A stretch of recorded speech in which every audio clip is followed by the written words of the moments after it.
இன்றைக்கி காலிஃப்ளவர் சுண்டலை போட்டு குழம்பு தாங்க வைக்க போகிறேன். இது ரொம்ப ருசியாகவும் இருக்கும். இட்லி, தோசைக்கு, சாதத்துக்கு எல்லாத்துக்குமே ரொம்ப அருமையாக இருக்கும். சிம்பிளான முறையில் எப்படி செய்யலான்னு பார்க்கலாங்க. அடுப்பில் கடாய் வச்சு எண்ணெய் ஒரு 2 ஸ்பூன் ஊற்றிக்கலாம். பெரிய வெங்காயம் சேர்த்திக்கிறேன். பெரிய வெங்காயம் 4 பெரிய வெங்காயம் இப்போ சேர்த்திக்கிறேன் கட் பண்ணி. இஞ்சி ஒரு சின்ன துண்டு இஞ்சி, அடுத்து பூண்டு ஒரு 5-6 பல் பூண்டு சேர்த்திக்கிறேன். தேங்காய் ஒரு கைப்பிடி தேங்காய் சேர்த்திக்கிறேன். தக்காளி 3லேருந்து 4 தக்காளிக்குள்ளே சேர்த்திக்கலாங்க. கருவேப்பிலை தழை சேர்த்திக்கிறேன். முந்திரி ஒரு 3 முந்திரி, முழு முந்திரி சேர்த்திக்கிறேங்க. இதெல்லாம் சேர்த்து நல்லா வணக்கிக்கலாம். வணங்கட்டும். சோம்பு சேர்த்திக்கிறேங்க. 1 ஸ்பூன் சோம்பு, 1 ஸ்பூன் மிளகு சேர்த்திக்கிறேன். சேர்த்து அப்படியே நல்லா பிரட்டி அப்படியே வணக்கிக்கலாம். வெந்தயம் சேர்த்திக்கிறேங்க. கொஞ்சமாக வெந்தயம் சேர்த்திக்கிறேன். வெந்தயம் அதிகமாக சேர்க்க வேண்டாம், கசக்கு குழம்பு. அதிகமாக சேர்த்துனா கொஞ்சம் போட்டால் போதும். வெங்காயம் தக்காளி வணங்குற அளவுக்கு உப்பு சேர்த்து நல்லா வணக்கிக்கிறேன். உப்பு சேர்த்துனா சீக்கிரமாக வணங்கும் பாருங்கள். இந்த அளவுக்கு வணங்கினா போதும். அடுத்து ஆற வச்சு மிக்ஸி ஜாரில் போட்டு அரைச்சிக்கலாங்க. அடுத்து அதே கடாயில் எண்ணெய் ஊற்றிக்கலாங்க. எண்ணெய் ஒரு 2 ஸ்பூனாட்டம் எண்ணெய் ஊற்றி கடுகு கொஞ்சமாக போட்டுக்கிறேன். 1 ஸ்பூன் கடுகு, கருவேப்பிலை தழை சேர்த்திக்கிறேன். கடுகு வெடிச்சிருச்சு, கருவேப்பிலை தழையும் பொரிஞ்சிருச்சு.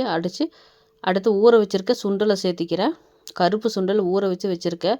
நைட்டு முழுக்க ஊற வச்சு வச்சுருந்தேன். தேவையான உப்பு சேர்த்திக்கிறேன். அடுத்து வீட்டில் அரைச்சி வச்ச குழம்பு மிளகாத்தூள் தாங்க சேர்த்திக்கிறேன். கொஞ்சமாக குழம்பு மிளகாத்தூள் சேர்த்திக்கிறேன். 2 ஸ்பூன் குழம்பு மிளகாத்தூள் அது சேர்த்திக்கிட்டு, அடுத்து சிக்கன் மசாலா 2 ஸ்பூன் ஆட்டம் சேர்த்திக்கிறேன். சேர்த்து நல்லா கலந்து விட்டுட்டு கொஞ்சமாக சுண்டல் வேகிற அளவுக்கு தண்ணி ஊற்றிக்கிறேன். தண்ணி ஊற்றி மூடி வச்சுக்கலாம். அது சுண்டல் வெந்து வரட்டும். ஒரு 10 நிமிஷம் அப்படியே விட்டு பாருங்கள். சுண்டல் நல்லாவே வெந்து வந்துருச்சுங்க. உங்களுக்கு எடுத்து காட்டுறேன் பாருங்கள். தண்ணியெல்லாம் வற்றிருச்சு பாருங்கள். சுண்டல் வேக வச்சுட்டு போட்டோம்னா தான் காலிஃப்ளவர் குலையாமல் இருக்கும். எல்லாம் ஒன்றா போட்டோம்னா காலிஃப்ளவர் சீக்கிரம் குழஞ்சி போயிடும். பாருங்கள், நல்லா வெந்துருச்சு பாருங்கள். நசுக்கி காட்டுறேன் பாருங்கள். இந்த அளவுக்கு வெந்தால் போதுங்க. உடச்சா அப்படியே சுண்டல் உடையணுங்க. அடுத்து வெட்டி வச்சுருக்கிற காலிஃப்ளவரை சேர்த்திக்கிறேன்.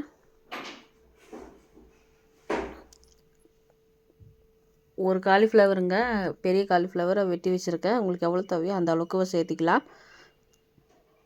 இது கூடவே உருளைக்கிழங்கு 2 உருளைக்கிழங்கு வெட்டி வச்சுருக்கேன்.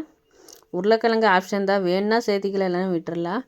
உருளைக்கிழங்கு சேர்த்தி நல்லா கலந்து விட்டு காய்க்கு தேவையான அளவுக்கு உப்பு சேர்த்திக்கிறேன். ஏற்கனவே மசாலில் சுண்டலெல்லாம் உப்பு போட்டு தான் வேக வச்சுருக்கிறேன். அதனால் பார்த்து உப்பு போட்டுக்கணும். உப்பு அதிகமாகிடுச்சுன்னா கசந்து போயிடும். மூடி வச்சு ஒரு 10 நிமிஷம் அப்படியே வேகட்டும். பாருங்கள், 10 நிமிஷத்துக்கு அப்புறம் இப்படி இந்த அளவுக்கு வெந்து வந்திருக்குது. அதுக்கடுத்து நம்ம அரைச்சி வச்ச மசாலாவை சேர்த்திக்கிறேன். மசாலாவை சேர்த்தி கலந்து விட்டுக்கலாம். தண்ணி கொஞ்சம் எவ்வளோ தேவையோ அந்த அளவுக்கு தண்ணி ஊற்றிக்கலாம். தண்ணியாக குழம்பு வேணும்னா தண்ணி கொஞ்சம் அதிகமாக சேர்த்திக்கலாம். கொஞ்சம் கெட்டியாக வேணுன்னா தண்ணி கம்மியாக சேர்த்திக்கலாம். சேர்த்துட்டு உப்பு காரம் இப்போ செக் பண்ணிவிட்டு போதுன்னா விட்டுறலாம், இல்லைன்னா பத்தலைன்னா கொஞ்சம் போட்டுக்கலாம். நல்லா குழம்பு கொதி வரட்டும். ஒரு 15 நிமிஷத்தில் வரைக்கும் நல்லா கொதி வரட்டும். சிம்லேயே கொஞ்சம் தீ கம்மியாக வச்சு கொதிக்க வச்சோம்னா குழம்பு டேஸ்ட் ரொம்ப நல்லாயிருக்கும். வேகமாக தீ வச்சோம்னா குழம்புலாம் சுண்டி போயிடும். பாருங்கள், குழம்பு நல்லா கொதித்து நல்லா ரெடி ஆகிடுச்சு குழம்பு. இட்லிக்கு, தோசைக்கு, சாதத்துக்கு, இதுக்கு எல்லாத்துக்குமே ரொம்ப நல்லாயிருக்கும். சிம்பிளான முறையில், ஈஸியான முறையில் குழம்பு வச்சாச்சு. ரொம்ப ருசியான காலிஃப்ளவர் சுண்டல் குழம்பு.